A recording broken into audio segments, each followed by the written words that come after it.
Ahok, hanya hak angket yang bisa bongkar dugaan kecurangan pemilu 2024.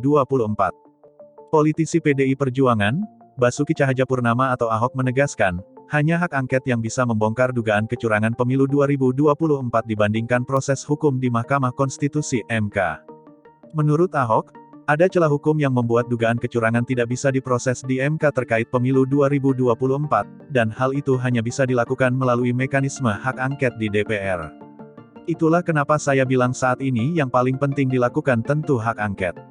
Ini bukan soal mau menangin siapa, tapi itu bisa mengungkap bukti-bukti dari kecurangan dan celah hukum yang dimanfaatkan, tutur Ahok dalam keterangannya, dikutip Sabtu, tanggal 9 Maret tahun 2024. Dia menyebutkan, ada banyak trik yang dilakukan dengan memanfaatkan celah hukum oleh tim kampanye dan pendukung pasangan calon paslon tertentu. Misalnya ada pengusaha yang mendukung paslon dan memberikan sumbangan atau bantuan. Hanya dengan beralasan tidak masuk dalam daftar tim kampanye, selanjutnya, bantuan tersebut dianggap tidak berhubungan dengan paslon, sehingga ketika dituntut karena memberikan sumbangan untuk mempromosikan paslon tersebut, paslon bisa menghindar dengan menyatakan tak memiliki hubungan.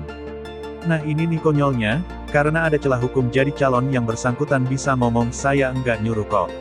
Ini enggak bisa diproses di MK makanya bisa lewat hak angket, ungkap Ahok.